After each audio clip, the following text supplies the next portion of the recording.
Welcome to our deep dive, you guys, into like this hidden world under our feet. Soil health. Yeah. We've got a whole stack of research papers, USDA guides, even some farmer testimonials, and we are diving deep Ooh. into a really fascinating question. Could the health of our soil actually be impacting, how nutritious our food is? Right. And then if so, what does that mean for our reliance on supplements? Right. And that's the big question, right? That's totally. So this deep dive is really about giving you the knowledge to, maybe make smarter choices about what you're eating and maybe even rethink that bottle of vitamins you have just sitting in your cabinet. Right. Yeah, and I think what's really cool is we often just take soil for granted. We think of it as just dirt. Yeah. When in reality, healthy soil, it's like this bustling ecosystem teeming with billions of microorganisms and fungi and even larger creatures like earthworms. Yeah. And they all work together in this delicate balance to perform some pretty crucial functions. Okay, so it's not just about plants taking root. There's like a whole world going on down there. Exactly. The NRCS, the Natural Resources Conservation Service, they lay out 5 key functions of healthy soil. Okay. So first, it regulates water flow. Okay. It acts kind of like a sponge to absorb and release moisture. Oh, wow.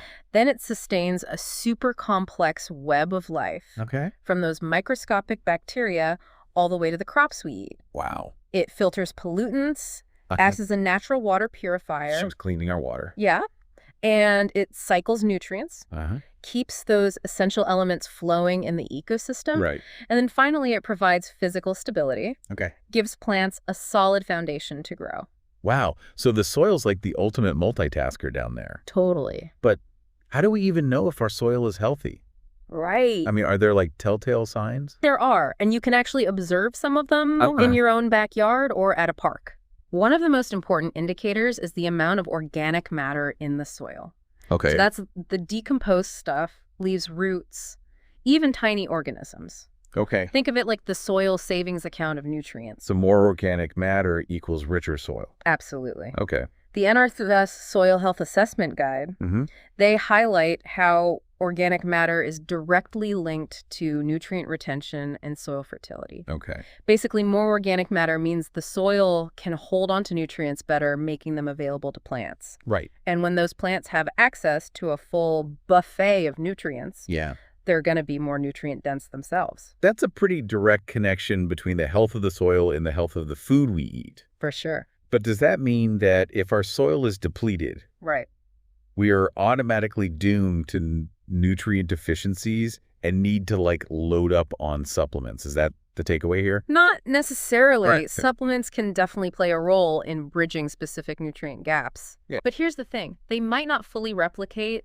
the complex nutrient profile of foods grown in healthy soil. Right. It's kind of like trying to recreate a symphony orchestra with just a couple instruments. Right. You might get some of the notes, but you're missing that richness and depth of the whole experience. So we might be popping those vitamins thinking we're like totally covered. Yeah. But we could be missing out on some essential nutrients that just can't be like bottled up. That's the concern. Okay. And it raises a really fascinating question. What's that? What if we focused on improving soil health as a way to address nutritional deficiencies at the source? Oh, wow. Could we potentially reduce our reliance on supplements just by growing more nutrient-rich food in the first place? Oh, interesting. That's what we're going to explore further in part 2 of our deep dive. Okay, now I'm really hooked. I can't wait to unpack this connection between soil health and supplements in more detail. But before we jump to part 2, let's quickly recap what we've learned so far. So we started by understanding that healthy soil is a vibrant living ecosystem that performs 5 essential functions. Right. And one of the key takeaways is that the amount of organic matter in the soil plays a huge role in its ability to retain nutrients and support plant growth. And we ended on a bit of a cliffhanger. Yeah. We're going to delve deeper into this question of whether improving soil health could actually make supplements less necessary. Yeah. So stay tuned for part 2, where we'll uncover some surprising answers and maybe even inspire you to get your hands a little dirty in the name of better nutrition. Welcome back to our deep dive into this fascinating connection between soil health and the nutrient density of our food.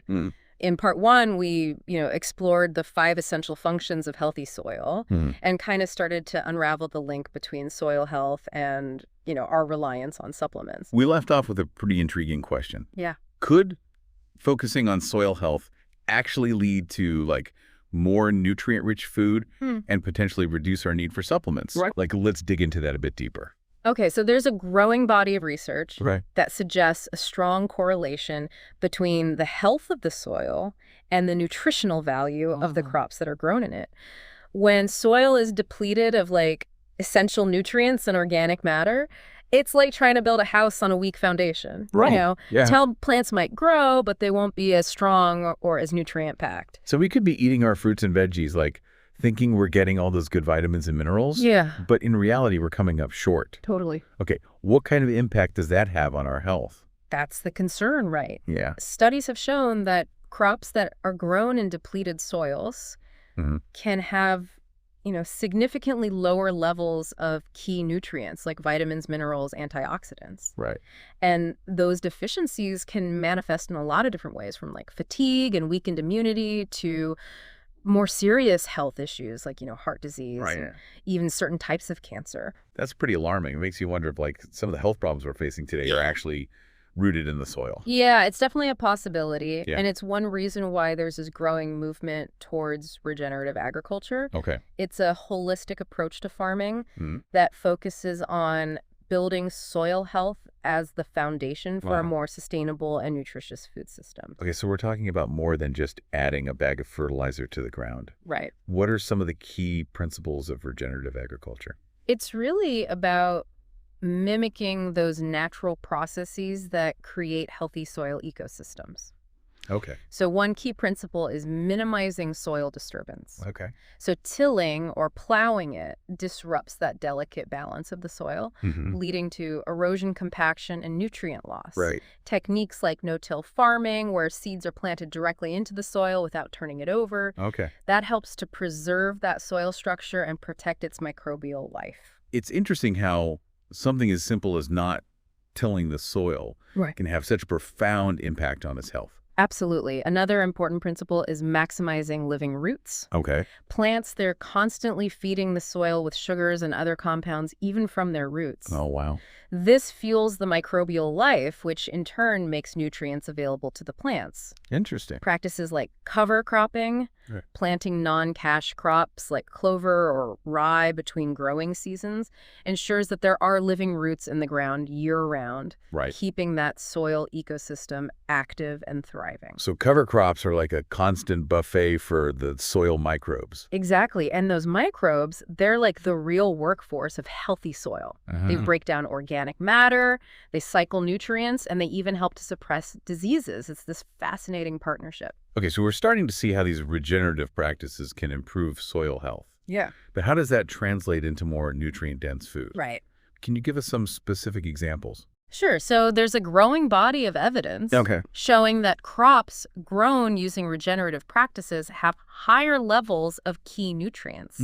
For example, studies have shown that tomatoes grown in soil that's rich in organic matter have significantly higher levels of vitamin C and lycopene.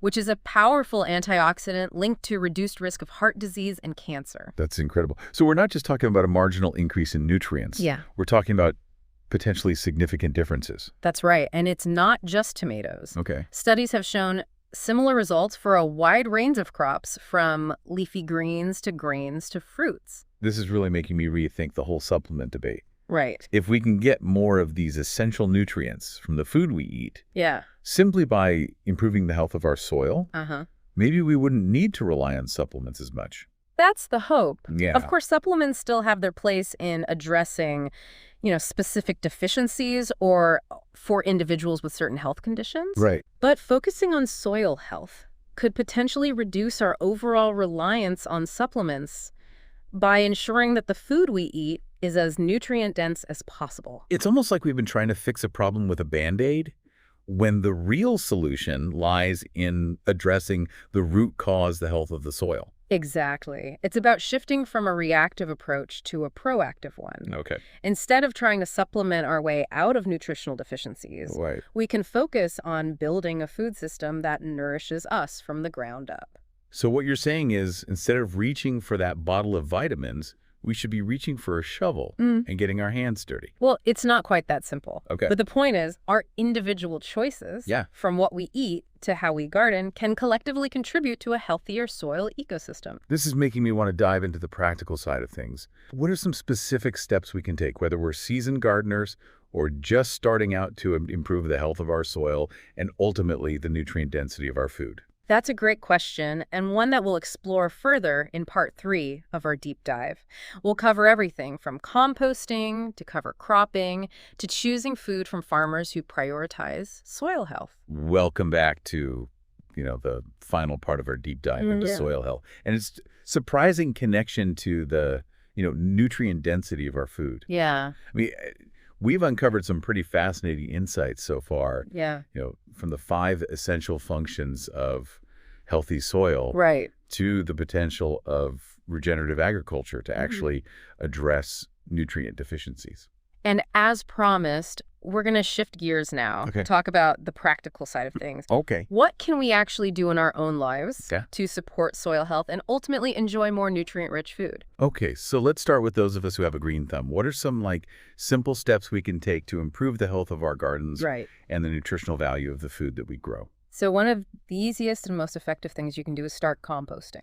Composting is like creating black gold for your garden. Yeah. It's a natural process that transforms kitchen scraps and yard waste into a nutrient-rich soil amendment that's teeming with beneficial microorganisms. Okay, I've heard people call compost gardener's gold. Right. And now I see why. Exactly. But isn't composting kind of complicated and messy? No, not at all. There are tons of different composting methods, from simple backyard piles to more contained systems like worm bins. Right. And there's so many resources available online and at, your local garden center to help you get started. So we're turning our trash into treasure and feeding our soil at the same time. I like it. Exactly. What other tips do you have for home gardeners? Another key practice is mulching. Okay. Mulch acts like this protective blanket for your soil. Okay. It helps to retain moisture, regulate temperature, and suppress weeds. Wow. And as it decomposes, it adds, valuable organic matter to the soil, further boosting its fertility. So we're not just talking about wood chips around our rose bushes, right? No. What kind of materials can we use for mulch? You can use a variety of materials. Okay. From shredded leaves and grass clippings to wood chips and straw. Okay. The key is to choose materials that are appropriate for your climate and the specific plants you're growing. Okay, so we're composting, we're mulching. Yeah.